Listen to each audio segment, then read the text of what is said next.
Kan ada 4 buah gelas yang berisi macam-macam larutan. Yang pertama ada larutan yang berisi air putih, larutan gula, larutan garam, dan juga minyak goreng. Dan masing-masing larutan nanti saya akan campurkan dengan sel darah manusia. Ini adalah darah manusia yang sudah ambil menggunakan jarum suntik. Nah, lalu saya akan teteskan pertama kali pada larutan yang pertama, yaitu air putih. Kalau kita perhatikan di sini darah dengan air putih langsung akan larut.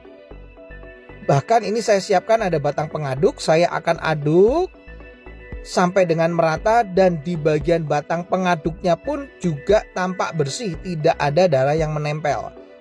Ini artinya darah dengan air dia akan terlarut sempurna. Lalu bagaimana dengan larutan gula? Saya akan teteskan darah pada larutan gula. Kalau kita bandingkan dengan air putih tadi, pada larutan gula ini sel darahnya tidak akan larut ke bawah, justru dia akan mengendap di bagian atas. Dan akan saya gunakan batang pengaduk. Nah, Anda bisa lihat ini beda sekali. Sel darahnya justru menempel pada batang pengaduk. Ini kenapa? Karena gula itu bersifat perlengketan. Berbeda dengan air putih tadi, batang pengaduknya bersih. Makanya orang kalau kena diabetes, terjadi perlengketan pada darahnya, mengalami rasa haus, kemudian sering buang air kecil, dan akhirnya suka ngemil. Nah, bagaimana dengan orang yang hipertensi? Ini adalah larutan garam. Ini darahnya saya akan teteskan pada larutan garam. Lalu saya akan juga sama masukkan batang pengaduk.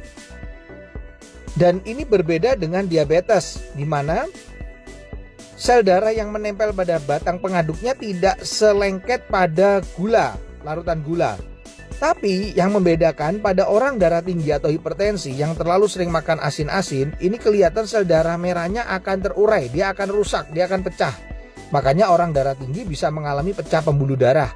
Yang terakhir saya akan teteskan darah ini di dalam minyak goreng. Nah, kalau saya teteskan ini langsung bisa terlihat sel darahnya nggak bisa larut, tidak juga ya mengendap di bagian atas, tapi justru menggumpal-gumpal.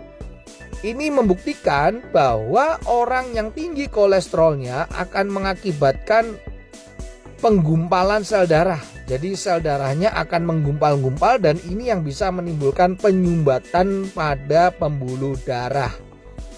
Ini adalah percobaan sederhana yang saya lakukan dengan menggunakan 4 macam larutan yang berbeda. Semoga percobaan ini bisa menjadi inspirasi untuk kita agar tetap sehat.